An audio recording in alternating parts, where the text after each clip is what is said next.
शनिवार को paper leak हुआ था टीईटी का महाराष्ट्र में। आज जयपुर में भी अब एक पेपर लीक हो गया है पैरामेडिकल एग्जाम का। और लीक का ये दूसरा तरीका है, तो कितने तरीके पेपर लीक कराने और शिक्षा में प्रतियोगी परीक्षाओं में भ्रष्टाचार के आजमाए जा रहे हैं, वो भी एक बड़ा मुद्दा बना हुआ है। सड़कों पर छात्र संघर्ष कर रहे हैं, लेकिन सरकार पर कोई फर्क नहीं पड़ रहा है। शिक्षा मंत्री धर्मेंद्र प्रधान के इस्तीफे की मांग हो रही है, लेकिन उससे कोई सरकार को लेना लादना नहीं है। और इधर बड़ा मसला बन गया है अयोध्या में भगवान राम के मंदिर में जिस तरीके से चढ़ावा चोरी की घटना हुई है और बड़े पैमाने पर सैकड़ों करोड़ रुपए किस तरीके से वहां चोरी किए गए हैं, उसकी लूट हुई है, उसको लेकर के अयोध्या में इस समय जबरदस्त बवाल मचा हुआ है। वहां पर जो कल वकीलों ने एक सम्मेलन किया था, बार की एक मीटिंग हुई थी जिसमें कई बड़े फैसले लिए गए। फैसला ये भी लिया गया कि अभियुक्तों की सुनवाई जब फैजाबाद कोर्ट में होगी तो वहां कोई भी वकील उनकी पैरवी नहीं करेगा। और इसके अलावा भी बहुत सारे फैसले लिए गए। उधर आज जब कांग्रेस पार्टी के वहां प्रदेश अध्यक्ष अजय राय वहां दर्शन करने जा रहे थे, कांग्रेस के कुछ और नेता जा रहे थे, तो उन नेताओं को नजरबंद कर दिया गया। अब सवाल ये पूछा जा रहा है कि किसी को दर्शन करने अगर कोई जा रहा है तो उनको नजरबंद क्यों किया जा रहा है? सरकार ऐसा क्या छिपा रही है? यही नहीं, कुछ हिंदू संगठन चढ़ावा चोरी को लेकर कुछ और बड़ा खुलासा करने वाले हैं, लेकिन उनको वहां प्रेस कॉन्फ्रेंस करने की अनुमति नहीं दी जा रही है।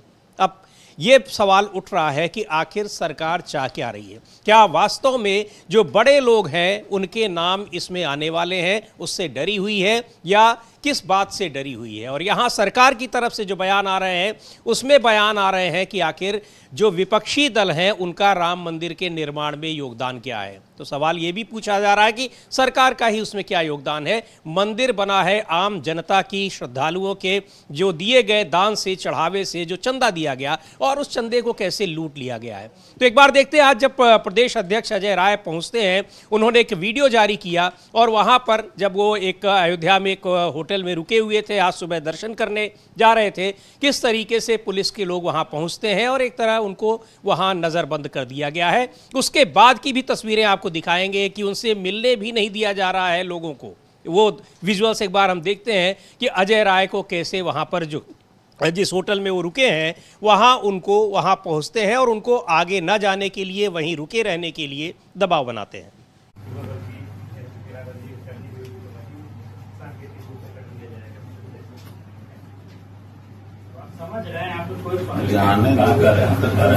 हमें ऊपर से आ रहे हैं, हम कैसे करें? मांगेंगे तभी नहीं जाएंगे। राम जी भी कहेंगे जा रहा है तो कहेंगे हम नहीं जाएंगे महाराज, अभी क्या है? नहीं, अब ऐसा कुछ नहीं यार, ये भी बता बड़े अधिकार से हम नवाजा करताएं। वो अधिकार है, वो अलग विषय है।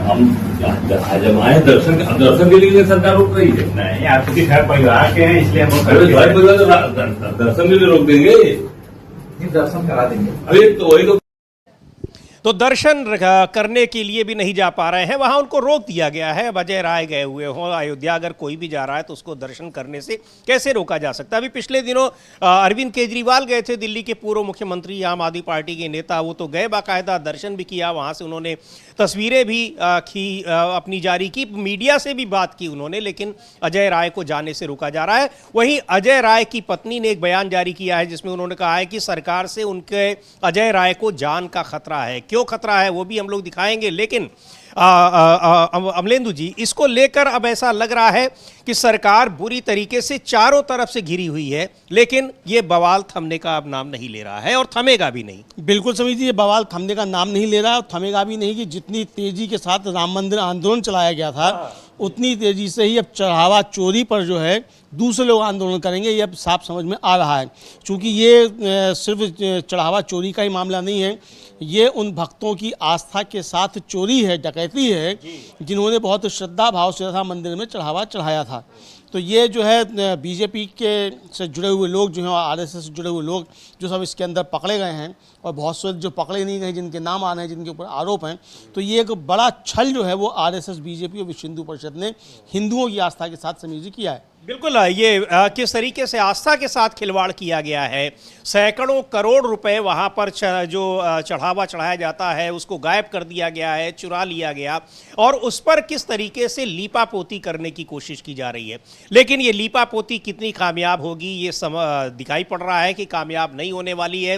केंद्र सरकार, राज्य सरकार किस तरीके से इस पूरे मामले को दबाने में लगे हुए हैं, लेकिन मामला दबने वाला नहीं है। और दबने वाला इसलिए नहीं है कि इसको लेकर सबसे ज्यादा जो सबसे महत्वपूर्ण बात है, अयोध्या में, वहां पर शहर में स्थानीय लोग, उनके भीतर जबरदस्त उबाल है। वो कल हम लोगों ने देखा भी किस तरह से वकीलों की जो बैठक हुई, बार काउंसिल की बैठक हुई, और उसमें जो फैसले लिए गए।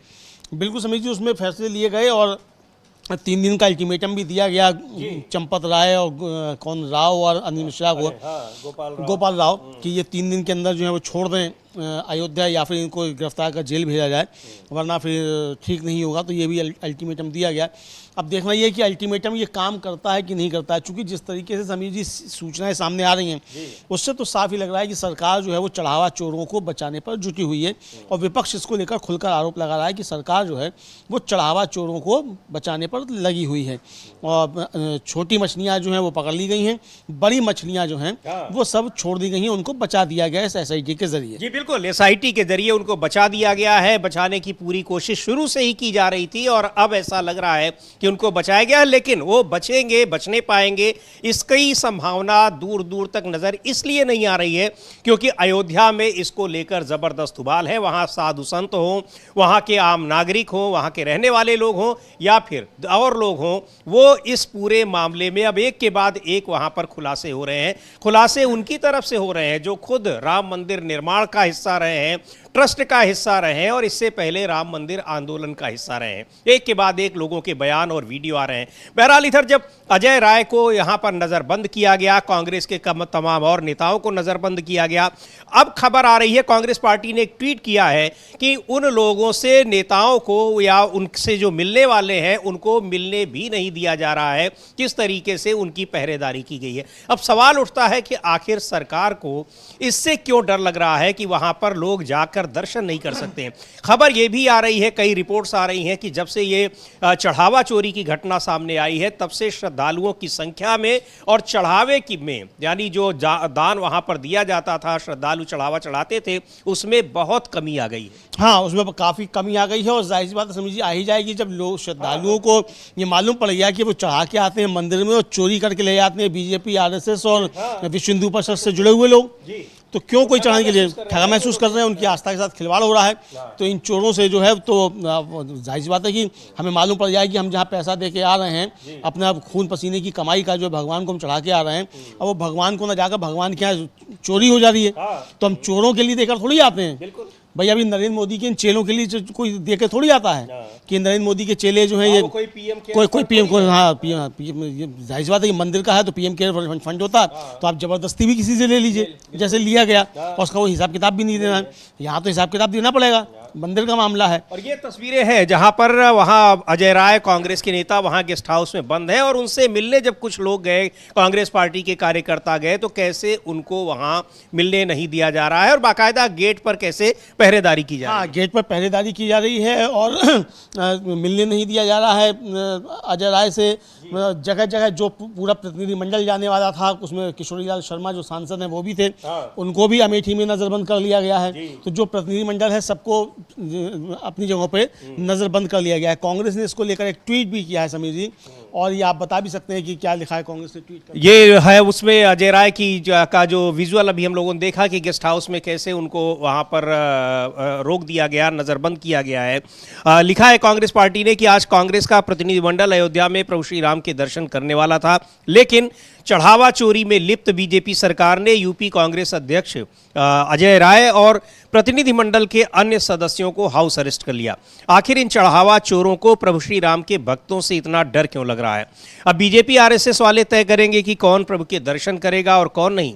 करोड़ों देशवासियों की भावनाओं का सौदा करने वाले ये BJP RSS के चढ़ावा चोर याद रखें, भगवान राम का आशीर्वाद हमारे साथ है, तुम्हारी ये ओछी हरकत हमें नहीं रोक पाएगी। जय श्री राम। तो ये कांग्रेस पार्टी का ट्वीट है और उसमें ये लिखा गया है कि कैसे वहां लोगों को रोका जा रहा है। लेकिन अजय राय की पत्नी ने जो वीडियो जारी किया है और उन्होंने किस तरीके की आशंका जताई है, एक बार उनको भी सुन लेते हैं। वो सीधे सीधे कह रही हैं कि सरकार से अजय राय की जान को खतरा है।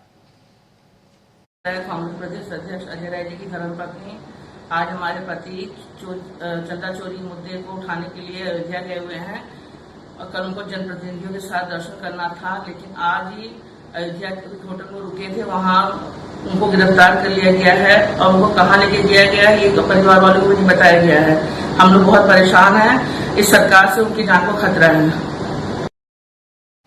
तो ये सीधे सीधे कह रही हैं कि उनको कैसे गिरफ्तार किया गया है, हाउस अरेस्ट किया गया है और जान को खतरा है। इसके अलावा कांग्रेस पार्टी के तमाम नेताओं को जो वहां जाकर दर्शन करने वाले थे। और क्यों गिरफ्तार किया गया है, सीधे सीधे ये है कि वहां पर नहीं चाहती सरकार कि लोग जाएं और खुलासा करें, लेकिन आखिर वहां जो कुछ हुआ है उसका खुलासा तो उसी सिस्टम के भीतर के लोग कर रहे हैं और वो लोग कर रहे हैं जिन्होंने पहले भी खुलासा किया, लेकिन उनको खुलासा करने की सजा ये मिली कि उनको ट्रस्ट से ही या उस सिस्टम से ही बाहर कर दिया गया। तो आप कैसे उसको रोकेंगे? और इतने के बावजूद जब वहां पर एफआईआर हुई है तो एफआईआर उन छोटे कर्मचारियों के खिलाफ हुई है जो वहां काम करते हैं। हालांकि ऐसा नहीं कि वो निर्दोष है, उन्होंने ही चोरी की है वहां पर, लेकिन इस चोरी का जो पूरा तंत्र था इसमें कितने बड़े लोग शामिल थे और उन बड़े लोगों को बचाने के लिए क्या कुछ किया जा रहा है, इससे समझ में आ रहा है कि ये नेटवर्क कितना बड़ा और कितना खतरनाक है। बिल्कुल समीर जी, ये बहुत बड़ा और खतरनाक नेटवर्क है और इसको ऊपर का पूरा संरक्षण प्राप्त है।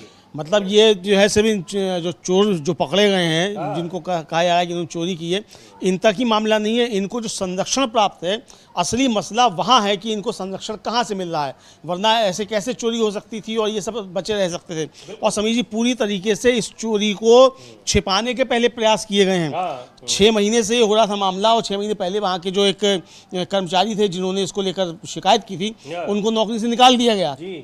तो यानी ये पहले से मालूम था कि ये चंदा चोरी हो रही है, इस तरह चढ़ावा चोरी हो रही है।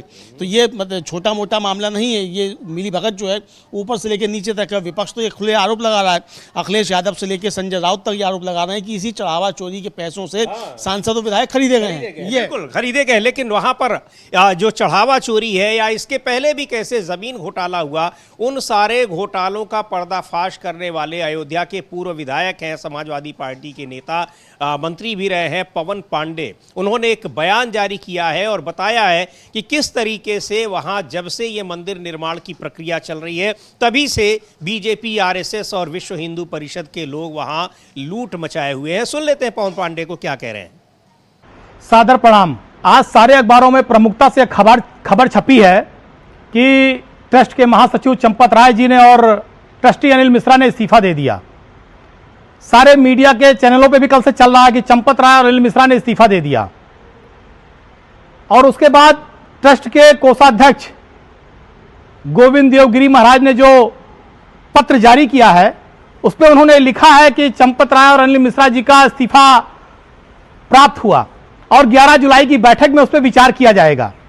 तो सोचिए किस तरह से इन लोगों ने राम मंदिर को लूटने के बाद, मर्यादा पुरुषोत्तम प्रभु श्री राम के मंदिर में डकैती करने के बाद, 140 करोड़ लोगों की आस्था को लूटने के बाद किस तरह से जनता को गुमराह कर रहे हैं। मेरा सवाल यह है कि चंपत राय जी ने अगर इस्तीफा दिया, अनिल मिश्रा जी ने इस्तीफा दिया है, तो इस्तीफा सार्वजनिक क्यों नहीं किया जा रहा है? किसको संबोधित करते हुए इस्तीफा दिया है? ट्रस्ट के अध्यक्ष को, माननीय प्रधानमंत्री जी को, माननीय मुख्यमंत्री जी को, या ट्रस्ट के किसी सदस्य को, या एसआईटी कमेटी को? किसको चंपत राय जी ने, अनिल मिश्रा जी ने अपना इस्तीफा सौंपा है? किसको संबोधित करते हुए सौंपा है? यह इस्तीफा सामने आना चाहिए। आज 140 करोड़ भारतीय अयोध्यावासी जानना चाहते हैं कि चंपत राय जी का, अनिल मिश्रा जी का इस्तीफा कहां है? राम मंदिर में डकैती, 140 करोड़ लोगों की आस्था से खिलवाड़ करने के बाद यह इस्तीफा क्यों नहीं सार्वजनिक किया जा रहा है? अगर इस्तीफा दिया है तो किसको संबोधित करते हुए दिया है? इस्तीफा किसके पास है? हमारी मांग है वो इस्तीफा सार्वजनिक किया जाए। 140 करोड़ भारतीयों के सामने इस्तीफा आना चाहिए। धन्यवाद।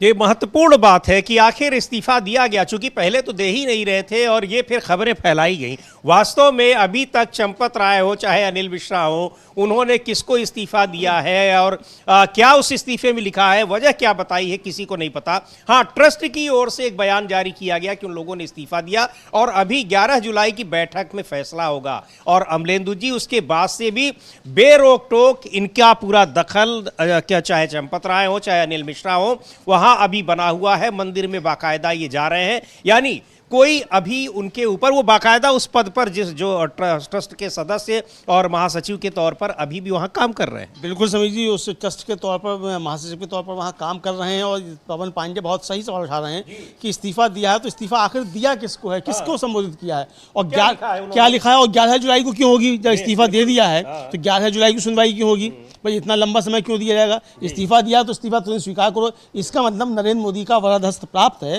तभी भी उनका इस्तीफा स्वीकार नहीं किया जा रहा है और 11 जुलाई को टाला जा रहा है। तब तक मोदी जी जो विदेश की यात्रा कर लेंगे, उसके बाद तब तक कोई दूसरा नाम जो है इस पर जिसमें सहमति बन जाएगी, ये उसको नाम आगे बढ़ाया जा सकता है, या यह भी सोचा जा सकता है कि तब तक मामला ठंडा पड़ जाएगा। लेकिन जिस तरीके से हालात बंद है, वो ठंडा मामला तो होता हुआ समीर जी दिखाई नहीं पड़ता। ये मामला ये ठंडा हो पाएगा। बिल्कुल, ये ठंडा होता कहीं से नहीं दिख रहा है, क्योंकि इसमें अब अयोध्या के लोग और जो कह रहे हैं पवन पांडे की देश की 140 करोड़ जनता वो पूछ रही है, क्योंकि ये सीधे सीधे सरकार का पैसा नहीं है, तो उन्हीं लोगों का पैसा है जो लोगों ने श्रद्धा अनुसार दिया है। इसमें किसी का कोई दबाव, कोई टैक्स से पैसा नहीं लिया गया। ये लोगों ने आस्था के, अपनी भावनाओं के अनुरूप ये पैसा दिया है। बहुत सारे लोगों ने सोना और चांदी उसमें दिया है। तो ये सारी चीज़ें जो लगातार आ रही हैं वो दिखाई पड़ रहा है कि क्या कुछ हो रहा है। अयोध्या के ही सांसद हैं अवधेश प्रसाद, उनको सुनते हैं, वो कह रहे हैं कि ये मामला अब अयोध्या का नहीं रह गया है, मंदिर का नहीं रह गया है, अंतर्राष्ट्रीय मामला हो गया है और इनके खिलाफ कार्रवाई करनी ही पड़ेगी सरकार को। सुनते हैं अवधेश प्रसाद को। अवधेश प्रसाद ही वो व्यक्ति हैं जिन्होंने जब ये अयोध्या में ज़मीन घोटाले की घटना हुई थी, उसके बाद उसमें भी चंपत राय फंसे हुए थे, उसमें भी अब तक कोई कार्रवाई नहीं हुई। लेकिन वहाँ नतीजा ये हुआ कि 2024 में वो सीट भारतीय जनता पार्टी हार गई थी। यही अवधेश प्रसाद वहाँ पर समाजवादी पार्टी से जीतकर सांसद बने थे, अरबी सांसद हैं वहाँ से। क्या कह रहे हैं, सुन लेते हैं उनको। प्रमुख अखिलेश यादव पर लगातार निशाना साध रहे हैं, तो इसको किस तरीके से देख रहे हैं? चढ़ावा और चंदा दो मामले हैं। चंदा तो तब है जब मंदिर बना नहीं था, तब से चंदा चल रहा है बहुत दिनों से। और चढ़ावा की शुरुआत हुई है जब प्रभु श्री राम की प्राण प्रतिष्ठा हो गई 24 में, तब चंदा, तब चढ़ावा बहुत बड़ी तेज गति से एक दिन में 5 लाख, 6 लाख, 10 लाख तक प्रभु श्री राम के प्रति आस्थावान लोग आते थे और पूरे देश के आते थे। ये मामला राष्ट्रव्यापी हो गया है। अब ये यहाँ के योगी जी मुख्यमंत्री हैं उत्तर प्रदेश के, ये उत्तर प्रदेश का तो मामला रह ही नहीं गया है। बेकार में योगी जी बोलते हैं, ये तो राष्ट्रव्यापी मामला है और राष्ट्रव्यापी और बड़ा मामला है। ये करोड़ों आस्था, तो ये अब वहाँ बड़ा मामला है, उसके ऊपर का है। और ये है भी मामला, सीधे सीधे वो कहना चाह रहे हैं कि प्रधानमंत्री नरेंद्र मोदी को इसमें हस्तक्षेप करना चाहिए, लेकिन अब तक उन्होंने इसके मामले में एक ट्वीट भी नहीं किया है। बिल्कुल समझ लीजिए, एक ट्वीट भी नहीं किया है, एक शब्द कहीं नहीं बोला है। राम मंदिर का राम मुंह से नहीं निकला है, लेकिन ये कांग्रेसी जय श्री राम करने लग गए। मोदी जी ने जय श्री राम करना बंद कर दिया है, तो जय जगन्नाथ कर रहे हैं। ये कांग्रेसी जो अपने ट्वीट में जय श्री राम कर रहे हैं, जबकि राहुल गांधी कहते हैं जय श्री राम नहीं जय सिया राम। बहरहाल ये कांग्रेसियों को सोचना है कि कांग्रेस का आधिकारिक ट्विटर हैंडल जो जय श्री राम कर रहा है, लेकिन ये बीजेपी वाले भूल चुके हैं जय श्री राम। तो अब ये सवाल तो इनसे सब खड़े होंगे। और अगर ये मोदी जी सोचते हो या बीजेपी सोचती हो कि ये मामला ठंडा हो जाएगा, तो ठंडा होने वाला तो नहीं लग रहा है सभी जी किसी भी हाल में। बिल्कुल ये ठंडा होने वाला नहीं लग रहा है, लेकिन देखते हैं कि कार्रवाई क्या होती है। चूंकि मामला गंभीर है और इसमें केवल ऐसा नहीं कि चढ़ावा चोरी का ही मामला है, ये मामला कई और वहाँ पर स्तरों पर घोटाले की बात है। ज़मीन घोटाला है, राम मंदिर निर्माण के दौरान दिए गए ठेकों को लेकर है। और चूंकि ये बड़ा तंत्र है और इस तंत्र में जो शक की सुई है वो केंद्र और राज्य में बैठे बड़े लोगों के ऊपर घूम रही है। और कहा भी ये जा रहा है कि चंपत राय, अगर चंपत राय के खिलाफ कोई कार्रवाई नहीं हो रही है तो उसके पीछे भी यही कारण है कि ये इसमें चंपत राय भी कहीं न कहीं ब्लैकमेलिंग कर रहे हैं। बहरहाल अब जो भी कारण हो, लेकिन मामला गंभीर है और कार्रवाई न होना बड़े लोगों के खिलाफ वो साफ दिखा रहा है कि अभी केवल यही बड़े लोग नहीं है बल्कि इससे भी कहीं बड़े लोग इसमें शामिल हैं। क्या कह रहे हैं नाना पटोले, महाराष्ट्र में कांग्रेस के नेता हैं, और वो जिस तरीके से अजय राय को, कांग्रेस के दूसरे नेताओं को वहां पर नजरबंद किया गया है जो अयोध्या में दर्शन करने जा रहे थे, क्यों किया गया है, उसको लेकर उन्होंने कई सवाल उठाए हैं। सुन लेते हैं उनको क्या कह रहे हैं। डाकुओं ने जो डाका मारा है वो छुपाने के लिए कोशिश उनकी शुरू है। नकली एसआईटी बनाई, एसआईटी का कोई मतलब नहीं है उसमें। अभी भी अयोध्या में वहाँ के पुलिस स्टेशन में गुनाह दाखिल नहीं किया गया।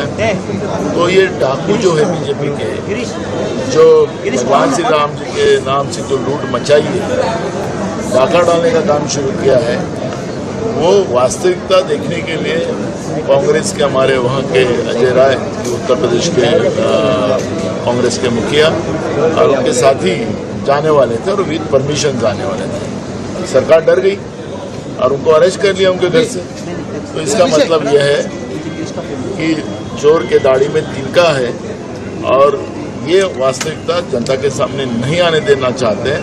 लेकिन जनता जान गई है कि बीजेपी भगवान श्री राम जी के नाम से डकैती डाल रही है, या हिंदुस्तान की जनता जान गई है। कितना सही है इस तरीके का कदम उठाना सरकार की ओर से? ये तो है ना, चोरी छुपाने के लिए, डाका छुपाने के लिए ये डाकू लोगों ने उस तरह का काम किया है। अगर मुझे मेरे श्रद्धा स्थान में मेरे भगवान श्री राम जी के दर्शन के लिए, रामलला के दर्शन के लिए अयोध्या में जाना है, तो ये कौन होते हैं बीजेपी वाले? क्या भगवान श्री राम जी को हमने लाया ये बताते हैं? अरे भगवान श्री राम जी ने तो हमारी ये दुनिया बनाई है, लेकिन ये खुद बोलते कि हमने भगवान श्री राम जी को लाया, भगवान राम को लाया है। तो ये इतने ऊंचे और इतना घिनौनी राजनीति आज हिंदुस्तान में बीजेपी कर रही है, नरेंद्र मोदी की सरकार कर रही है, और बीजेपी पूरे उस तरह से देश की जनता के साथ व्यवहार कर रही है। तो वहाँ किस तरीके से रोका जा रहा है दर्शन करने से, और इसको लेकर जो चढ़ावा चोरी की एक घटना हुई उसको लेकर महाराष्ट्र में चूंकि विधानसभा का मानसून सत्र चल रहा है, वहाँ विपक्ष ने जोरदार प्रदर्शन भी किया है इसके खिलाफ। हाँ, वहाँ जोरदार प्रदर्शन किया है। वहाँ विधायकों ने, मानसून सत्र चल रहा है महाराष्ट्र विधानसभा का, वहाँ विधायकों ने जोरदार प्रदर्शन किया है और चंदा चढ़ावा चोर हैं उनको गिरफ्तारी की मांग की है। इसकी वो भी हम लोग देख सकते हैं किस तरीके से यहाँ प्रदर्शन हो रहा है। समीर जी, ये मामला बढ़ता चला जा रहा है, पूरे देश भर में हो रहा है। महुआ मोइत्रा हैं, तृणमूल कांग्रेस की सांसद हैं, उन्होंने भी चढ़ावा चोरी और पेपर लीक वगैरह को लेकर अपनी बात रखी है, उनको भी हम लोग सुन पाएंगे। लेकिन हम लोग देखते हैं कि महाराष्ट्र में जो है इस समय क्या चल रहा है वहाँ। बिल्कुल, वहाँ विधानसभा के मानसून सत्र के दौरान किस तरीके से विपक्ष के विधायकों ने प्रदर्शन किया चढ़ावा चोरी को लेकर, देखते हैं एक बार क्या कुछ कह रहे हैं, किस तरह से वहाँ नारेबाजी कर रहे हैं।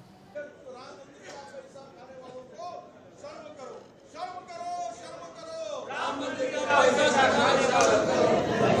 का पैसा खाने वालों शर्म करो, शर्म करो, शर्म करो। राम मंदिर का पैसा खाने वालों शर्म करो, शर्म करो, शर्म करो। राम मंदिर के पैसे खाने वालों शर्म करो, शर्म करो, शर्म करो। राम मंदिर के पैसा खाने वालों शर्म करो, शर्म करो, शर्म करो। राम मंदिर के राम मंदिर का चोरों को, राम मंदिर के चोरों को जूते मारो सालों को, राम मंदिर के चोरों को जूते मारो सालों को, राम मंदिर के चोरों को जूते। तो वहाँ पर राम मंदिर का चढ़ावा चोरी करने वालों के खिलाफ नारेबाजी हो रही है, और वहाँ पर एकनाथ शिंदे भी जा रहे हैं, उनके सामने भी ये नारेबाजी चल रही है। बिल्कुल बिल्कुल, वहाँ एकनाथ शिंदे जा रहे हैं, उनके सामने भी समीर जी नारेबाजी चल रही है, और देश भर में जो है इसको लेकर काफ़ी ज़्यादा बवाल मचा हुआ है। लेकिन जैसे और सब घपले घोटालों से बीजेपी और मोदी जी बिल्कुल निश्चिंत रहते हैं, इस घपले घोटाले से भी मोदी जी और बीजेपी पूरी तरीके से निश्चिंत दिखाई दे रही है। लेकिन अयोध्या जो है उसको पूरी तरीके से छावनी बना दिया गया है ताकि कांग्रेस का प्रतिनिधिमंडल जो है वह दर्शन नहीं कर पाए। अजय राय को रात में ही गिरफ्तार कर लिया गया, वो कहाँ ले जाया गया अभी तक पता नहीं है। कांग्रेस इसको लेकर काफ़ी चिंतित है। उनकी पत्नी जो है वो कह रही है कि उनको जान को खतरा है, ये वो कह रही हैं। किशोरी लाल शर्मा जो उनके जिनके बारे में खबर आ रही थी कि उनको हाउस अरेस्ट कर लिया गया है, लेकिन वो किसी तरीके से अयोध्या पहुंच गए। लेकिन जब वो दर्शन करने के लिए पहुंचे तो उन्हें मालूम पड़ा कि पूरी छावनी जब बना दी गई है उनको भी हम लोग सुन पाएंगे। किशोरीलाल शर्मा जो है मतलब वो पहुंच तो गए अयोध्या लेकिन दर्शन नहीं करने पाए हैं, तो सुन लेते हैं। अमेठी से सांसद हैं किशोरीलाल शर्मा और 2024 के चुनाव में जिन जो महत्वपूर्ण सीटों की जीत की चर्चा हुई उसमें उनकी जीत की भी चर्चा रही है और पहुंचे किसी तरीके से। उनके साथ कुछ और नेता भी थे, अयोध्या तो पहुंच गए लेकिन भगवान राम का दर्शन नहीं कर पाए क्योंकि उसको छावनी बना दिया गया है। और वहां कौन दर्शन करेगा ये अब भारतीय जनता पार्टी, आरएसएस और विश्व हिंदू परिषद तय कर रहे हैं। सुन लेते हैं किशोरीलाल शर्मा क्या कह रहे हैं। नहीं, हम लोग दर्शन करने आए थे यहाँ पे, तो अब मेरे को पता चला कि रात में ही इन्होंने आके यहाँ पे पूरा छावनी बना दिया है कि हम दर्शन करने नहीं जाएंगे। तो इनको क्या दिक्कत है हम लोगों के दर्शन, हम चाहते हैं कि खुद लेके चले जाएं, हमको दर्शन करा के ले आएं। कोई हम लोग धरना प्रदर्शन करने तो आए नहीं, कोई राजनीति करने नहीं आए हैं। हमने सूचना दे के दर्शन करने की परमिशन मांगी है, उसके ऊपर उन्होंने पूरे अमेठी को छावनी बना दिया। वहाँ पे हमारे कार्यकर्ताओं को हाउस अरेस्ट कर लिया।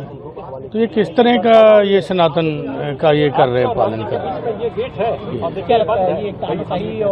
तो ये तानाशाही है ये तो, और क्या कहा जाएगा इसको। मतलब एक आप मंदिर को जिसके अंदर हम लोगों की आस्था है उसका दर्शन करने से हमको रोका जा रहा है। अब ये कह रहे हैं कि हम राजनीति करने हैं। भैया हम सूचना दे के आए पहले, ठीक है कि हम आ रहे हैं भैया, हमारा डेलीगेशन आ रहा है, हम दर्शन करेंगे। इनका था कि हमको दर्शन करा के वापस कर देते। कौन सा हम लोग यहाँ राजनीति करने आए यहाँ पे।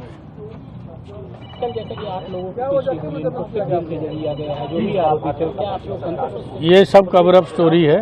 देखो मैं आपको बताऊं, जो मेन कल्प्रिट है उन तक गवर्नमेंट पहुंचना ही नहीं चाह रही, ठीक है। उसके अंदर ऊपर तक तार ये जुड़े हुए हैं, तो गवर्नमेंट की मंशा साफ नहीं है इसको लेके।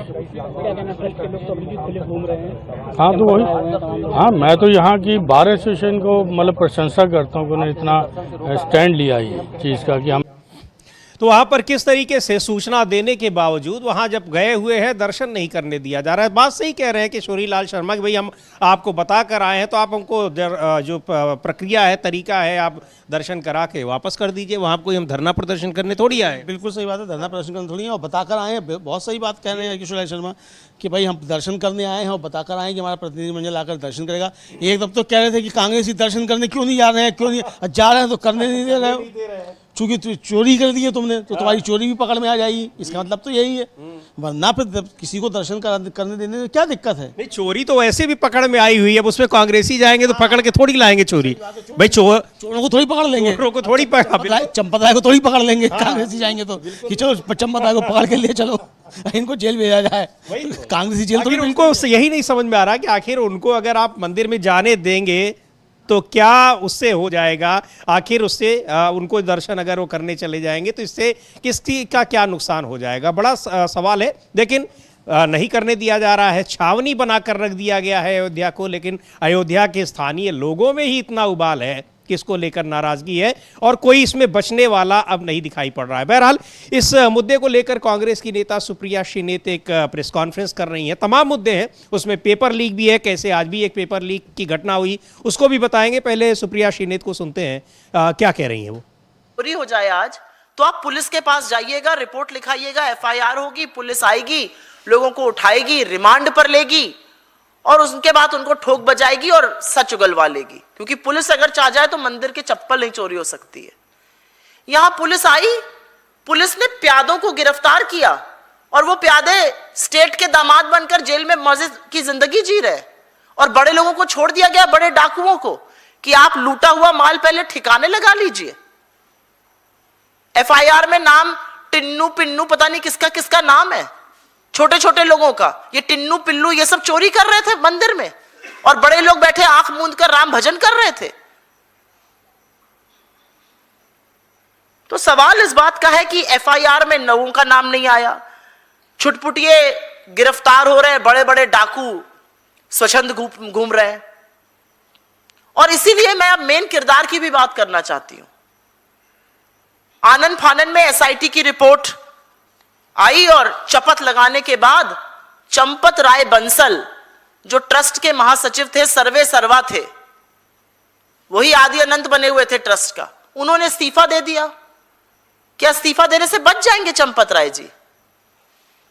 चंपत राय जी इस्तीफा देते हैं और उनको जैसे इजी रूट से निकाल दिया गया। पहले दिन से कवायद है कि उनको बचाया जाए, लेकिन उनका इस्तीफा इस बात का सबूत है कि बहुत बड़ा घोटाला हुआ है, बहुत बड़ा महापाप हुआ है। ये दाल में काला नहीं है, पूरी की पूरी दाल काली है।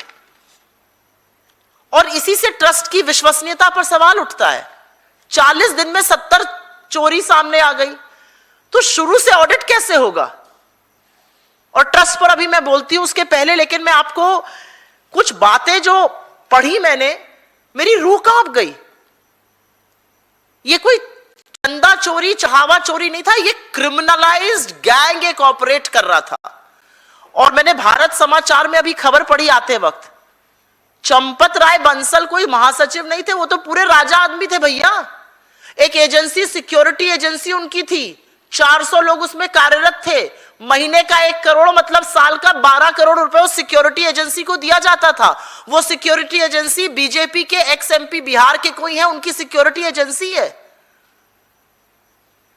400 निजी कर्मी, सुरक्षा कर्मी उस मंदिर में चंपत राय की सुरक्षा करते थे, और वो उस रूट पर भी तैनात रहते थे जहां पर गिनती होती थी, जहां से पैसा बैंक जाता था। तो सबसे बड़ा सवाल यह है कि केंद्र की सुरक्षा बल तैनात है, राज्य का फोर्स तैनात है, तो ये 400 निजी सुरक्षा कर्मी 1 करोड़ रुपए महीने पर क्या कर रहे थे? चंपत राय जी को अगर राजा बनना ही था तो चढ़ावे और चंदे से राजा बनने का उनकी इच्छा पूरी की जा रही थी। उनका जीवन में और वो क्या क्या करते थे, उनकी क्या प्रेफरेंसेस थी, अदरवाइज मैं उस पर चर्चा नहीं करना चाहती। वो लोग बोल ही रहे हैं तो आरएसएस के बारे में पुरानी बातें कही जाती हैं। लेकिन हां, मेरे मन में यह सवाल जरूर उठता है कि ये निजी सुरक्षा कर्मी क्या कर रहे थे उनके लिए। श्री राम जन्मभूमि तीर्थ क्षेत्र ट्रस्ट और स्टेट बैंक ऑफ इंडिया ने मिलकर एक एसओपी, स्टैंडर्ड ऑपरेटिंग प्रोसीजर तैयार किया था। ऐसे ऐसे गिनती होगी, ऐसे ऐसे इसका नोट की गड्डियां बनाई जाएंगी, ऐसे ऐसे ये बैंक आएगा, इन लोगों को एक्सेस होगा, इतना इतना सीसीटीवी कैमरा पर कैप्चर होगा। और खबरों के मुताबिक उन नियमों का पालन भी नहीं किया जा रहा था। और एसबीआई ने गड़बड़ी की आशंका को देखते हुए 3 महीने पहले दान की गिनती करने वाले कुछ कर्मचारियों को निकालने की सिफारिश भी की थी। किसने अनदेखा किया उसको? और क्या ये चंदा चोरी अभी 40 दिन में हुई है? असल में चंदा चोरी और डकैती पहले दिन से हो रही है। जिस दिन 2 करोड़ की जमीन 10 मिनट में 18 करोड़ की मंदिर के नाम बेची गई, उसी दिन पहला डाका पड़ा था। और जिसने भी उसको बोला, उसको धर्म विरोधी और देशद्रोही कहने की कवायद बीजेपी ने की थी। अगर उसी समय शिकंजा कसा गया होता, अगर उसी समय एक्शन लिया गया होता, तो आज ये दिन नहीं देखना पड़ता। किसको नहीं पता है कि महिपाल नाम के एक आदमी ने जब गड़बड़ी देखी तो धर्मभीरू था, वो डर गया। उसने कहा 5-5 लाख रुपए की रोज चोरी हो रही है। उसको नौकरी से निकाल दिया गया। बजाय तफ्तीश करने के, बजाय जांच करने के, उसने कहा 5 लाख रुपए की रोज चोरी हो रही है। और ये शुरुआत में बोल दिया था।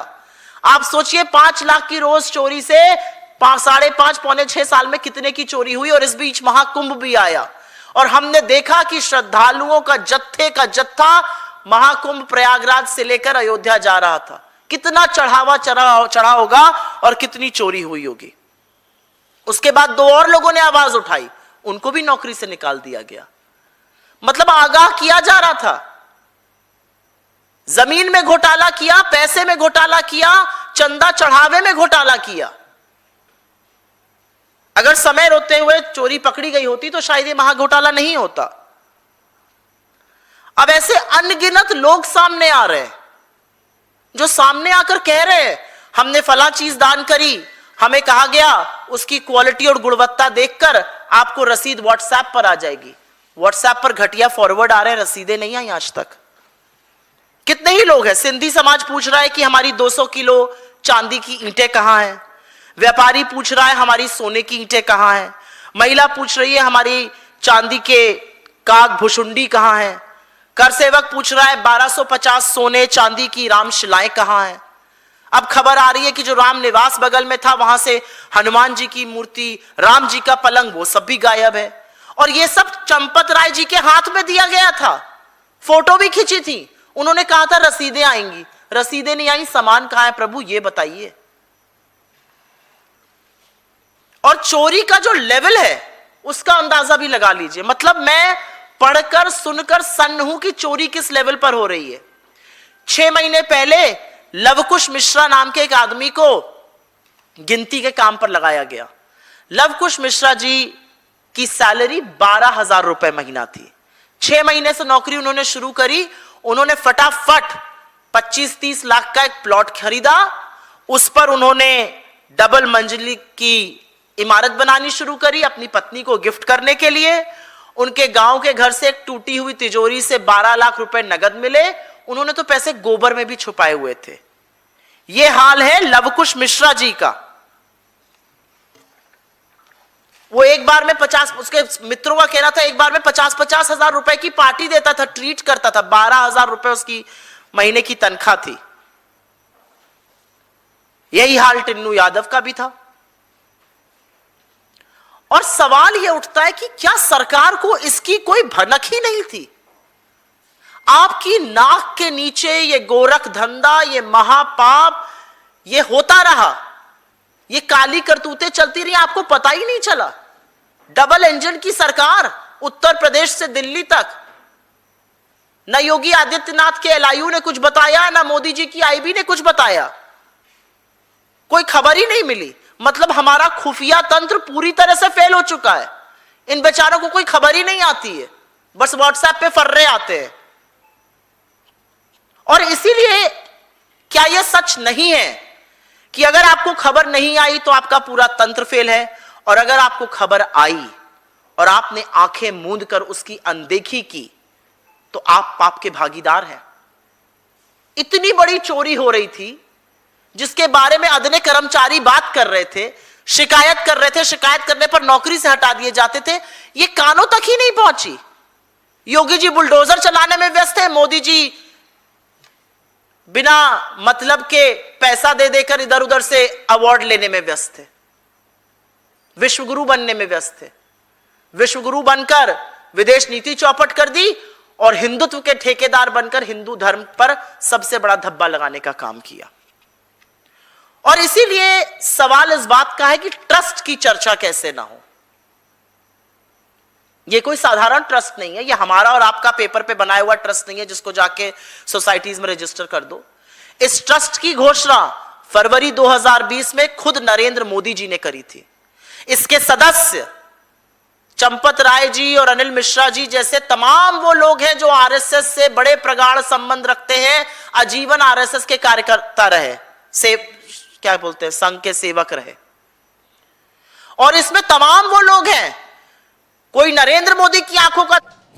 ये सुप्रिया श्रीनेत प्रेस कॉन्फ्रेंस कर रही हैं, बता रही केवल चढ़ावा चोरी नहीं, ना जाने कितने लेवल पर क्या क्या घोटाला हुआ है अमलेंदु जी। और वो बात लगातार ये हो रही है। अभी थोड़ी देर पहले हम लोग पवन पांडे को भी सुन रहे थे, वहीं के अयोध्या के ही विधायक रह चुके हैं, और यहाँ किस तरीके से सरकार उस पर आंख मूंदे हुए है। और ये जो ट्रस्ट बना है जिसके ऊपर इतने आरोप लग रहे हैं, जिसके जो सारे अभियुक्त हैं वो सब उसी से जुड़े हुए हैं। इसका गठन पार्लियामेंट में घोषणा की थी, प्रधानमंत्री ने की थी, अपनी पसंद के लोगों को उस ट्रस्ट में रखा था। अब इसीलिए सवाल ये उठ रहा है कि आखिर क्यों खामोश हैं, क्यों नहीं चंपत राय पर, अनिल मिश्रा और गोपाल राव पर कार्रवाई हो रही है? इसका मतलब कि तार सीधे वहां से जुड़े हुए हैं। बिल्कुल समझिए, सीधे सीधे तार वहीं से जुड़े हुए हैं। और विपक्ष यही आरोप लगा रहा है कि ये तार सीधे जो है प्रधानमंत्री नरेंद्र मोदी से जुड़े हुए हैं। और शिवसेना और अखिलेश यादव ये तो खुलकर कह रहे हैं कि इसी पे चढ़ावा चोरी से ही जो है सांसद और विधायक खरीदने का काम बीजेपी कर रही है। तो बहुत मामूली इसमें चढ़ावा नहीं आ रहा है अमलेंदु जी। आप देखिए कि ये पूरा का पूरा कुंभ, और कुंभ के समय जितने लोग संगम नहाने गए लगभग उतने सभी अयोध्या भी आए थे। अब आप अगर जोड़ लें तो ये संख्या न जाने कहाँ पहुंच जाती है। इसका तो गिन पाएंगे केवल वही गौरव बल्लभ ही गिन पाएंगे। बिल्कुल बिल्कुल, ये बहुत बहुत गंभीर किस्म का मामला जो है। तो अब गौरव बल्लभ को ही लगता है समीर जी लगाना चाहिए था गिनने के लिए, चूंकि जीरो गिनने की उनको काफी ज्यादा प्रैक्टिस है। और अब तो इधर ही आ गए, तो इस काम पे उनको ही लगाया जाना चाहिए था।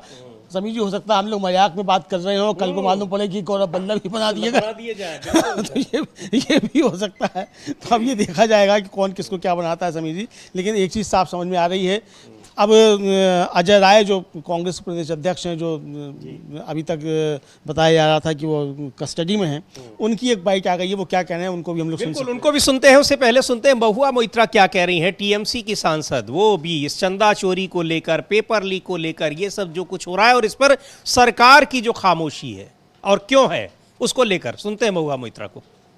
से आज आप पूरे इंडिया देख रही है कि कैसा ये जो बीजेपी सरकार है ये सत्ता पे आए किस मुद्दों पर कि नहीं हम यूथ के साथ है, हमारे देश के जो नौजवान हैं वो अगर बीजेपी को वोट देंगे तो उनकी सबकी तरक्की होगी, हर साल 2 करोड़ नौकरी होगी। और उन्होंने क्या कहा था, उन्होंने कहा था कि हम तो हिंदुओं की सरकार है, सनातन सरकार है। जिस राम मंदिर बनाने के लिए उन्होंने दंगा किया, उन्होंने देश का हर शहर गांव में लोगों के बीच भेद बंटवारा किया, आज वो राम मंदिर में क्या हो रहा है और ये टेट और नीट के बारे में क्या हो रहा है, बीजेपी इस पे जवाब नहीं दे सकता है। बीजेपी क्या करने में, ये जो है ये दोनों जो बॉल है ये फुल टॉस है, ठीक है। ये पहला जो है राम मंदिर और सेकंड जो है वो है नीट और टेट। तो राम मंदिर का आप देख रहे हैं इन्होंने क्या कर रहे हैं, ये जो अंग्रेजी में कहते हैं गुड कॉप बैड कॉप, एक साइड में चंपत राय, उनके बिठाया गया अनुकल्प मिश्रा, उनके बिठाए गए गोपाल राय, इन्होंने को कहा है कि आप योर गिल्टी, उनको हटाया गया है। वहां पे योगी जी जो है, जो यूपी के मुख्यमंत्री है, बीजेपी के मुख्यमंत्री है, योगी जी कह रहे हैं कि जो भी है उसको हम रिहा नहीं करेंगे। अगर आप रिहा नहीं करेंगे तो जो 8 लोग अरेस्ट हुए हैं वो सब छुटपुट छोटे छोटे लोग क्यों है? ये चंपत राय।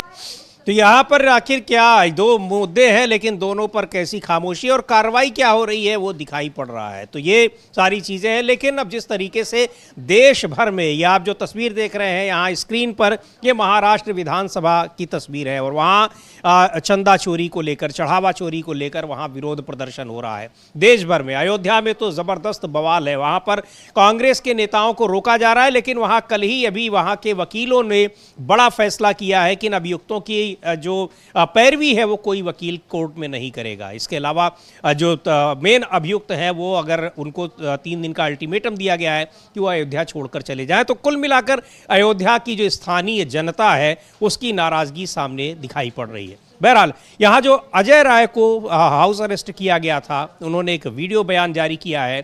क्या कह रहे हैं वो, किस तरीके से पुलिस ने उनको रोका, सुन लेते हैं अजय राय से। आज हम सब लोग प्रभु भगवान श्री राम का दर्शन करना चाहते थे, पर आज भाजपा की सरकार ने हम लोगों को अरेस्ट करके आचार्य नरेंद्र देव कृषि विश्वविद्यालय के गेस्ट हाउस से बंद किया हुआ है और हमारे सभी साथियों को बंद किया हुआ है।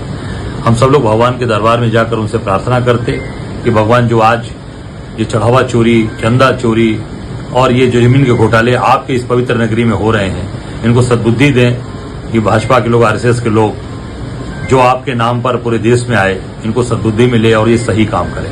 पर उस वहां जाने से भी भाजपा सरकार घबरा गई, जानती है जो चढ़ावा चोरी करने वाले लोग उनकी पोल खुलेगी, इस नाते हम लोगों को रोका गया है। हम सब लोग की मांग है कि ये जो छोटे कर्मचारियों को जो जेल भेजा गया, इनका पुलिस रिमांड ले, इनसे पूछताछ करे और जो बड़े लोग हैं, निपेंद्र मिश्रा जो चेयरमैन है, जो प्रधानमंत्री के प्रधान सचिव रहे 5 साल, अनिल मिश्रा जो उस भ्रष्टाचार में लिप्त हैं चोरी में, गोपाल राव, चंपत राय, बंसल और एक गोविंद गिरी, ये सब लोगों के खिलाफ मुकदमा दर्ज है, उनको जेल भेजा जाए, उनके खिलाफ कार्रवाई हो और ट्रस्ट को तत्काल भंग किया जाए। ट्रस्ट जो है वो परम पूज्य शंकराचार्य के द्वारा वहां पे लोग नामित हों, जो धर्म के लोग हों, अयोध्या वासी खास करके उसमें अयोध्या के लोगों को, क्योंकि भगवान राम की सेवा अयोध्या के लोग करते चले आ रहे हैं पीढ़ियों से, अयोध्या के लोग उसमें शामिल हो ट्रस्ट में, यह हमारी मांग है। और तत्काल इन चोरों को, जो चढ़ावा चोर हैं, चंदा चोर हैं, जो भगवान राम का पैसा खा गए, माँ के आंचल का पैसा खा गए, जो माँ अपने आंचल में पैसा बांध कर पल्लू में जाकर चढ़ाती है उसका पैसा खा गए, इनके खिलाफ तत्काल कार्रवाई हो, ये मेरी मांग है। तो ये वहाँ पर क्या कुछ करने जा रहे थे, दर्शन करने, सद्बुद्धि दे, ये प्रार्थना करने, लेकिन रोक दिया गया। तो अब वो प्रार्थना कर भी नहीं पाएंगे, लेकिन प्रार्थना जहाँ बैठे हैं अगर वहाँ से भी करेंगे तो प्रभु श्री राम तो सुन ही रहे होंगे। लेकिन सवाल ये है कि आखिर ट्रस्ट में इतने घपले, इतने घोटाले हो रहे हैं, उसको भंग करने की मांग क्यों नहीं स्वीकार की जा रही है? आखिर क्या वही ट्रस्ट रहेगा या फिर ऐसे छोटे कर्मचारियों के खिलाफ कार्रवाई करके और फिर सारी चीज़ों पर लीपापोती कर दी जाएगी? इसलिए ये बात कह रहे हैं क्योंकि 5 साल पहले वहाँ पर ज़मीन घोटाला भी इससे कम बड़ा घोटाला नहीं था, लेकिन उस पर लीपापोती करी दी गई। बिल्कुल, उस पर पूरी लीपापोती कर दी गई समीर जी, और अभी लीपापोती और आगे भी की जा रही है।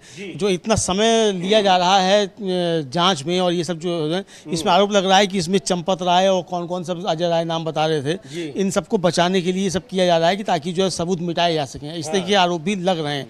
तो इसका मतलब अमलेंदु जी, कहा तो ये भी जा रहा है कि एसआईटी बनाई ही इसीलिए गई थी कि वो सारे सबूत हटा दे, इसीलिए अब तक वो कोई रिपोर्ट अपनी नहीं दे रही। और कानून जो है वो ये कहता है कि पहले एफआईआर दर्ज होगी, उसके बाद एसआईटी दर्ज होगी। ये नया कानून निकाल दिया कि पहले एसआईटी जो है वो बनाई जाएगी और एसआईटी की रिपोर्ट पर जो है वो एफआईआर दर्ज कराई जाएगी। एसआईटी होती किस लिए भाई? एसआईटी इसलिए होती है ना कि भाई कोई बड़ी जांच आपको करनी है, एफआईआर आई है और पुलिस उसको ठीक से नहीं कर पा रही है, इसके लिए शिकायत आएगी तभी तो आप जांच करेंगे, लेकिन आप पहले ही जांच, चूंकि आधिकारिक रूप से शिकायत एफआईआर से ही होती है। एफआईआर से होती है, तो जब एफआईआर नहीं हुई तो एसआईटी कैसे बन गई? तो अब ये जो है साफ तौर पर समझा सकता है कि ये बचाने का ही जो है ये उपक्रम जो है लग रहा है। विपक्ष के आरोप यही है समीर। बिल्कुल, हर तरफ बचाने का, यहाँ पर चाहे नीट की परीक्षा में कैसे बचाने का उपक्रम किया गया, दोबारा पेपर हुआ, दोबारा भी कई सारे सवाल उठे। इधर अभी 2 दिन पहले वहाँ महाराष्ट्र में टीईटी का पेपर लीक हो गया, और आज अब राजस्थान में भी जयपुर में एक पेपर और लीक हुआ है पैरामेडिकल के एग्जाम की। उसमें तो बाकायदा लोगों को पास कराने का ठेका लिया गया था। भंडाफोड़ कैसे हुआ, ये भी बड़ा सवाल है। तो आखिर ये सब पूरा का पूरा बिल्कुल लग रहा है कि पूरा तंत्र जो है वो बेलगाम है। और जैसा सुप्रिया श्रीनेत कह रही थी कि आपकी इंटेलिजेंस एजेंसियां क्या कर रही हैं, राज्य सरकार की हो चाहे केंद्र सरकार की, आखिर वास्तव में वो काम नहीं कर रही हैं या वो काम करके अपनी रिपोर्ट दे रही हैं, लेकिन आप उनको नज़रअंदाज कर दे रहे हैं? बिल्कुल बिल्कुल समीर जी, ये बड़ा प्रश्न है और इसको लेकर वहाँ काफ़ी तोड़फोड़ भी हुई है। ये मामला जो है झुंझुनू जिला है जो राजस्थान का, उसका मुकुंदगढ़ स्थित एस कर्ण कॉलेज का है। और जो सूचना है उसके मुताबिक जो है ये कॉलेज के 45 जो थे वो फर्स्ट ईयर के छात्रों की बैक पेपर आया उनका। इन छात्रों को किसी तरह पास करवाया जाना था। तो कॉलेज प्रशासन ने जयपुर के प्रभा देवी मेमोरियल पीजी कॉलेज के संचालकों से साठगांठ कर ली और तय हुआ कि जयपुर के परीक्षा केंद्र पर इन छात्रों को एक ही कमरे में बैठाकर फर्जी इन्विजिलेटर के जरिए जो पेपर सॉल्व करवाया जाएगा। ये जो खबरें आ रही हैं वो ये हैं। और इसके एवज में 5.5 लाख रुपए जो है फिक्स हुए। पुलिस जांच जो आई है मीडिया में उसके अनुसार 27 जून को 3,27,000 रुपये पहले ही रामकृष्ण मंडीवाल के जरिए देवकृष्ण मंडीवाल को दे दिए गए थे। बाकी रकम बाद में देने का प्लान था। तो ये जो है पकड़ा गया मामला और ये पुलिस ने ही वो मामला पकड़ लिया। इसको लेकर वहाँ काफ़ी तोड़फोड़ हुई है, कांग्रेस ने इसको लेकर किया है। इसमें गिरफ्तारियां भी हुई हैं। इसमें कृष्ण कुमार सैनी जो हैं S Karn college paramedical department के एचओडी हैं, Shankar Lal Jat S Karn college radiology department के लेक्चरर हैं, Ramkrishna Mandiwal Prabha memorial PG college से जुड़े हुए हैं, Devkrishna Mandiwal Prabha memorial PG college administrator हैं, रामकृष्ण के भतीजे हैं। और ये जो है नकल के धंधे में शामिल पाए गए हैं। ये और वहाँ पर जो प्रदर्शन हुआ, तोड़फोड़ हुई है, उसको भी देखते हैं कि इसके खिलाफ क्या कुछ हुआ है। लेकिन ये तंत्र शिक्षा में, चाहे वो प्रतियोगी परीक्षाएं हो, शिक्षा में चाहे और दूसरी परीक्षाएं हो, एकेडमिक परीक्षाएं हो, वहाँ किस तरीके से ये सारा खेल चल रहा है। लेकिन कार्रवाई के नाम पर क्या कुछ हो रहा है वो दिखाई पड़ा, चूंकि कोई ठोस कार्रवाई नहीं हो रही है। इसलिए ये बार बार ये घटनाएं हो रही हैं। यही सवाल विपक्ष पूछ रहा है, युवा और तमाम जो छात्र हैं देश भर में वो लगातार पूछ रहे हैं, प्रदर्शन कर रहे हैं, पर सरकार खामोश है। ये देखते हैं ये विरोध प्रदर्शन की जो तस्वीरें हैं, किस तरीके से तोड़फोड़ की गई उस कॉलेज में।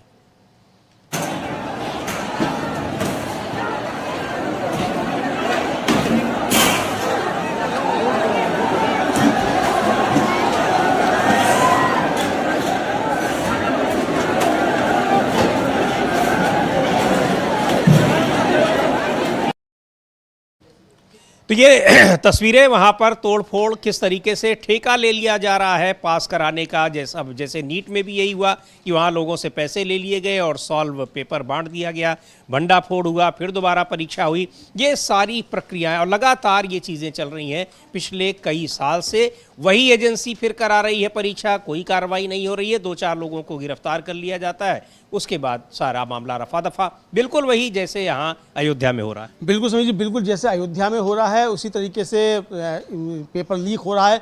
यानी पूरी की पूरी सरकार जो है समझिए, अगर इसको कहा जाए तो ये लीक सरकार जो है ये बन गई है। मतलब हर जगह लीक लीक लीक जो है ये हो रहा है और मोदी जी जो है लीक जो है बना ही नहीं पा रहे हैं। इधर समझिए जो महाराष्ट्र में पेपर लीक हुआ था उसमें NSUI के छात्रों ने, वहाँ की जो महाराष्ट्र के शिक्षा मंत्री हैं, पहले तो उनके घर पे जाकर कालिख पोती थी, स्याही पोती थी।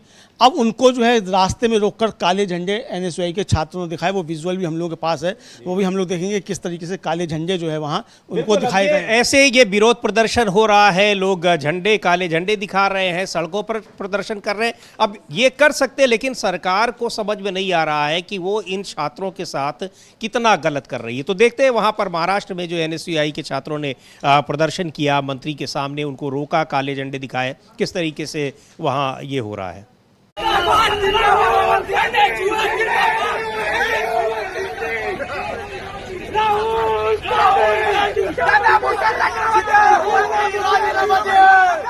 शिक्षण मंत्री राजीनामा द्या, शिक्षण मंत्री राजीनामा द्या, राजीनामा द्या, शिक्षण मंत्री राजीनामा द्या, राजीनामा द्या, राजीनामा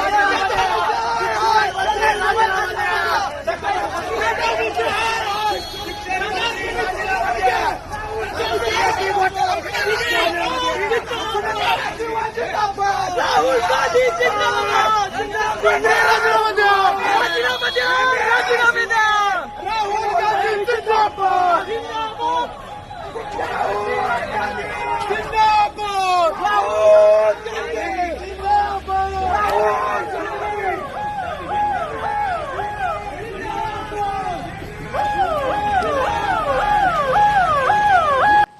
तो अब ये प्रदर्शन मंत्री को रोक कर कि भाई आप बात करने का जो फोरम है, जो रास्ते हैं वहाँ पर आप बात करेंगे, नहीं तो आपको ऐसे रोक कर काले झंडे दिखाए जाएंगे। कम से कम अपनी बात वो पहुँचाने की कोशिश कर रहे हैं, अगर आप नहीं सुन रहे हैं। हालांकि सुन तो उसके बाद भी नहीं रहे हैं, लेकिन सबसे बड़ी बात होती है कि लोकतंत्र में सरकारें जनता के आक्रोश से डरती हैं, लेकिन ये सरकार कतई डर नहीं रही है। और उसके पीछे जो विपक्ष का आरोप है उसमें सबसे बड़ी भूमिका बताई जाती है कि वो चुनाव आयोग की है। मुख्य चुनाव आयुक्त की भूमिका चुनाव आयोग जिस तरह से कर रहा है, सरकार के लिए काम कर रहा है चुनाव में, वो आरोप जो लगते हैं इस तरह की घटनाओं से पुष्ट होते हैं कि आखिर सरकार इतना इग्नोर कैसे कर सकती है जनाक्रोश को। और वही हो रहा है। अब यहाँ पर विपक्ष की नाराजगी है और मुख्य न्यायाधीश को चुनाव को लेकर एक पत्र लिखा है विपक्ष के सांसदों को। ये फैसला तभी हुआ था 8 जून को जब ये बैठक हुई थी, तभी हुआ था, और आज ये पत्र लिखा गया है। और क्या जानकारी है हम लेंदू जी बता रहे हैं। हाँ समीर जी, ये पत्र जो है ये पहले ही तय हो चुका था कि CGI को एक पत्र लिखा जाएगा चुनाव आयोग और SIR को लेकर, जो है इसको जो गड़बड़ियाँ इसके अंतर्गत हो रही हैं उसको लेकर इंडिया गठबंधन जो है संयुक्त पत्र लिखेगा। 23 दलों ने इसमें पत्र लिखा है और पत्र लिखने वालों में कांग्रेस के अध्यक्ष मल्लिकार्जुन खड़गे, पश्चिम बंगाल के पूर्व मुख्यमंत्री ममता बनर्जी इत्यादि जो है ये सब इसमें शामिल हैं। और 23 घटक दल जो हैं और एक निर्दलीय सदस्य, इन्होंने जो है निर्वाचन आयोग की विशेष गहन पुनरीक्षण प्रक्रिया चुनाव से जुड़े अन्य मुद्दों पर प्रधान न्यायाधीश न्यायमूर्ति सूर्यकांत को एक साझा पत्र भेजा है। पत्र में जो कहा गया है उसमें मतलब इनका कहना है साफ तौर पर विपक्षी नेताओं का कि चुनाव आयोग का जो काम करने का तरीका है वो ठीक नहीं है, उस पर सवाल उठाए गए हैं और चुनाव नतीजों से छेड़छाड़ की इसमें बात कही गई है जिससे सभी विपक्षी दल प्रभावित हुए हैं। और पत्र में अलग अलग राज्यों का भी जिक्र किया गया है और उसमें उदाहरण दिए गए हैं। जयराम रमेश ने जो है ये अपने एक्स पर पोस्ट करते हुए कहा कि 8 जून 2026 को आयोजित इंडिया गठबंधन की बैठक में 21 राजनीतिक दलों और एक निर्दलीय सदस्य ने हिस्सा लिया था। बैठक में निर्वाचन आयोग की SIR प्रक्रिया चुनाव संबंधी अन्य मुद्दों पर भारत के प्रधान न्यायाधीश को संयुक्त पत्र भेजने का निर्णय लिया गया था। इसके बाद 23 राजनीतिक दलों और एक निर्दलीय सदस्य के हस्ताक्षर वाला संयुक्त पत्र मंगलवार को प्रधान न्यायाधीश को भेज दिया गया है। और विपक्षी दल जो है वो श्योर यानी सॉलिडरिटी, यूनिटी एंड रेजिलियंस के सिद्धांतों पर मजबूती से कायम है। साइन करने वालों में मल्लिकार्जुन खड़गे, राहुल गांधी, तृणमूल कांग्रेस की ममता बनर्जी, तेजस्वी यादव, शिवसेना यूबीटी से संजय राउत, ये इसमें शामिल हैं। तो ये खबर समीजी अभी आ रही है। तो इसको लेकर मनोज झा जो सांसद हैं इसके आरजेडी के, वो क्या कह रहे हैं वो लोग भी हम लोग समझ। बिल्कुल, मनोज झा को सुन लेते हैं। क्या ये, चूंकि ये बताया ही कि इसका ये तय हो गया था जब इंडिया गठबंधन के घटक दलों की बैठक हुई थी, उसमें 23 पार्टियां शामिल हुई थी कि मुख्य न्यायाधीश को एसआईआर के नाम पर क्या कुछ हो रहा है उसके लिए एक पत्र लिखा जाएगा। तो सुनते हैं मनोज झा क्या बता रहे हैं। आखिरी 2 सवाल सर, पहला ये कि किस तरीके से देखा जाए, इंडिया ब्लॉक की 8 तारीख को मीटिंग हुई थी और जो दल उसमें नहीं भी, तो क्या देखिए चिट्ठी का लबो लुबाब है। आपने अभी हाल में देखा होगा जब हम कहते थे कि 27 लाख लोग, हाल में एक टिप्पणी आई, शुरू में एक टिप्पणी आई थी कि इस बार नहीं वोट दे देंगे तो अगली बार, वो टिप्पणी और सर्वोच्च न्यायालय से आई थी, वो अपने आप में एक अंधे कुएं की ओर इशारा कर रही थी। अगर इन 27 लाख में 5,000 लोग ओनली अगर माना जाता है कि उनको एसआईआर में बाहर करना गलत है, कौन भरपाई करेगा? ये सिर्फ वोट नहीं है, अब उसके बेसिक डेमोक्रेटिक राइट को कुंद कर रहे हैं।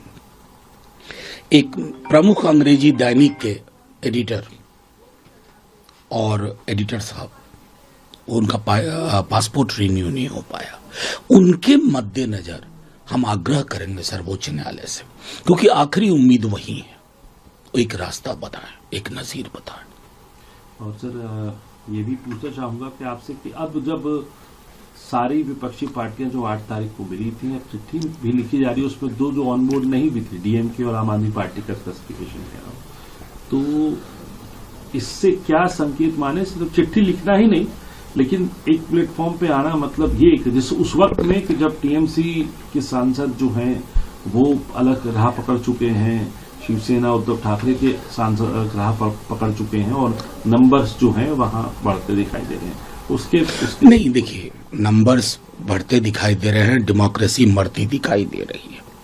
मैं कतई नहीं मानता कि ये तृणमूल कांग्रेस का संकट है या शिवसेना का संकट है, ये भारतीय लोकतंत्र का संकट है। एक दलीय व्यवस्था बनाने की एक कोशिश की जा रही है। मैं सिर्फ इतना कहूंगा कि एक वृद्ध आदमी ने मरने से पहले लकड़ी का एक एक टुकड़ा दिया था अपने बेटों को और कहा था कि तोड़ो, सबने तोड़ दिया। फिर उसने उन टुकड़ों को यह गट्ठर बनाई, कहा इसको तोड़ो, कोई बेटा नहीं तोड़ पाया। हमें तो ये किस तरीके से इसको जो लोकतंत्र के लिए ये खतरा है, संकट है, इसलिए ये महत्वपूर्ण है कि मुख्य न्यायाधीश के पास ये पत्र लिखा गया। हालांकि एसआईआर पर तो क्लीन चिट दे दी थी सुप्रीम कोर्ट ने ही, लेकिन पत्र अब दिया गया है तो कुछ किसी उम्मीद के साथ ही दिया गया होगा। उसका कितना संज्ञान लेते हैं ये मुख्य न्यायाधीश, ये देखना भी महत्वपूर्ण होगा। लेकिन ये जो जिस तरीके से केवल चुनाव ही नहीं, चुनाव के बाद जिस तरह से यहाँ पर लोकतंत्र को ख़त्म करने की कोशिश हो रही है, पूरा का पूरा विपक्ष, पूरा देश उससे चिंतित है कि वहाँ आप चुनाव जीतने के लिए तो ये सब कर ही रहे हैं, जीतने के बाद जो आप फिर भी नहीं जीत पाए, जिन्होंने आपको हरा दिया, आप उनको कैसे आप तोड़ ले रहे हैं, ये और भी ज़्यादा कितना ये गंभीर मामला है। बिल्कुल समझिए, काफ़ी गंभीर मामला है कि जिनको आप नहीं तोड़ पाए तो आप इस तरीके से अब कर रहे हैं। इसको लेकर उद्धव ठाकरे जो शिवसेना के चीफ हैं, वो अभी उन क्षेत्रों के दौरे पर थे जहाँ के सांसद इनके जो हैं वो टूट कर चले गए बीजेपी में। इसको लेकर उद्धव ठाकरे ने बहुत तगड़ा प्रहार जो है वो शाह जी के ऊपर किया है, चाणक्य जी जो कहे जाते हैं। शिवसेना से मतलब टूट के लोग गए तो उनका कि इससे मजबूत जो है, मतलब एकनाथ शिंदे नहीं हुए, शाह सेना मजबूत हुई है। शिवसेना जो एकनाथ शिंदे की जो है उसको शाह सेना कह रहे हैं, तो हम लोग सुन सकते हैं मराठी में है, लेकिन उसका हाँ बिल्कुल उद्धव ठाकरे को सुनते हैं क्या कह रहे हैं कि जो तोड़ फोड़ की गई है, पहले तो की ही गई थी, उसके बाद अभी फिर जो तोड़ फोड़ की गई है शिवसेना में, कौन फायदा उसको ले रहा है उसका? की जर का खासदार फुटतायत आणि फोडायचे आहेत तर आपण आपल्या पक्षात म्हणजे आपण नेहमी म्हणतोय एकूण जनरल सांगतोय की आपण स्वतःच्या पक्षात घेणार का भलत्याच्या पक्षात पाठवणार. हिशोब सरळ आहे, स्वतःच्या पक्षात घेणार, कारण स्वतःचे खासदार वाढले पाहिजेत. गेल्या निवडणुकीमध्ये एकूण जे काही खासदार निवडून आले त्याच्यात 19 साली आपले 18 आले होते, भाजपचे 21-22 आले होते. युती तुटल्यानंतर आपलेही 9 आले आणि भाजपचेही 9 आले आणि शहासेनेचे 6-7 आले. मग शहासेनेने काय केलं, आपले फोडले आणि शहासेनेत घेतले. म्हणजे भाजपपेक्षा महाराष्ट्रामध्ये आज ताकद कोणाची वाढली, शहासेनेची वाढली. आता ही शहासेना उद्या जर का पंतप्रधान पदाचा निर्णय घेण्याची वेळ आली तर कोणाला मतदान करेल, कोणाला करेल, आहे ना हिशोब सरळ. आइए, तो ये कह रहे हैं सीधे सीधे कि यहाँ पर अगर एकनाथ शिंदे खुश हो रहे होंगे तो उनको सोच लेना चाहिए कि ये मजबूत कौन हो रहा है. यहाँ पर शिवसेना में जो तोड़फोड़ दोबारा की गई है वो मजबूत हो रही है, अमित शाह मजबूत हो रहे हैं बेसिकली बीजेपी के लिए, और ये शाह सेना बन रही है इसलिए क्योंकि उस पर भूमिका जो है वो सीधे सीधे गृह मंत्री अमित शाह की है. बहरहाल ये जो कुछ भी हो रहा है इससे, ये तो चूंकि शिवसेना के सांसद टूटे हैं तो उनका ये बयान है, लेकिन जिस तरह से ये एक पूरी की पूरी लोकतांत्रिक व्यवस्था पर बड़ा प्रहार हो रहा है उसको लेकर लोग चिंतित हैं. और इंडिया गठबंधन ने अब मुख्य न्यायाधीश को एक पत्र लिखा है इन सारी चीज़ों को लेकर, SIR के नाम पर क्या कुछ हो रहा है. अब देखना यह है कि सुप्रीम कोर्ट उसका क्या संज्ञान लेता है. लेकिन इधर हड़कंप मचा हुआ है. अयोध्या में जिस तरह से भगवान राम के मंदिर में आए चढ़ावे को लूट लिया गया है और उसके खिलाफ कोई कार्रवाई भी नहीं हो रही है, उसको रफा दफा करने की कोशिश की जा रही है, बचाने की कोशिश की जा रही है. देखते हैं क्या होता है. अब इस कार्यक्रम को यहीं समाप्त करते हैं. मुझे और अमलेंदु उपाध्याय को दीजिए इजाज़त. नमस्कार.